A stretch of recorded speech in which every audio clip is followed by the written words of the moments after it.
त्रिलोकी काल भगवान की है। तो काल नहीं चाहता कि कोई आत्मा संतों के सत्संग में जाए या राम नाम लेके नाम की कमाई करे, अपना जीवन सफल बढ़ाए।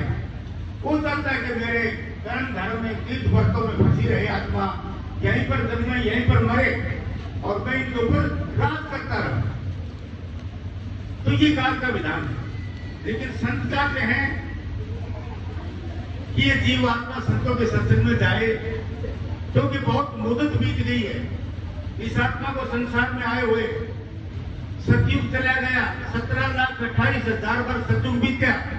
उसके बाद त्रेता युग आ गया, 12,96,000 वर्ष त्रेता युग बीत गया। कोई आत्मा परमात्मा के घर नहीं गई, कोई आत्मा संत के हाथ नहीं चढ़ी।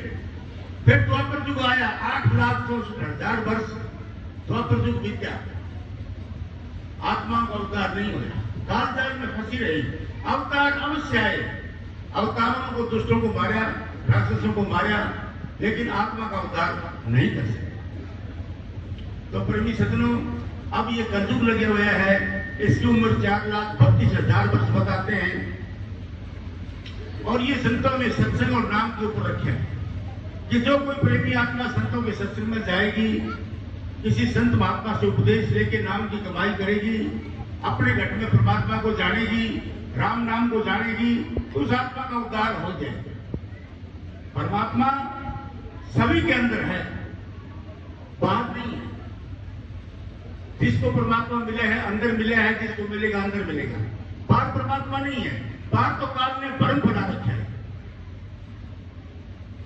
तो हमारे शरीर में आत्मा तक भ्रम ही भ्रम फैला हुआ है। 9 दरवाजे 9 दर फीके, रस अमृत 10 में अंदर जूझे।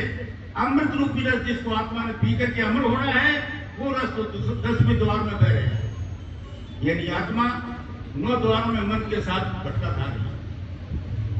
यहां उसको रस नहीं मिलता, दुनिया के झटके मिलेंगे, भटके मिलेंगे। तो इसलिए प्रेमी सज्जनों, संतों का मिशन यही है। संतों का सत्संग को गाना बजाना नहीं है। संतों का सत्संग संगत को इकट्ठा करके जीव के भले की बात बताना है। जीव के भले की बात क्या है कि मौके का कोई संत फकीर मिले, बख्शा हुआ फकीर मिले, उससे राम नाम पूछ करके राम नाम की हम कमाई करें।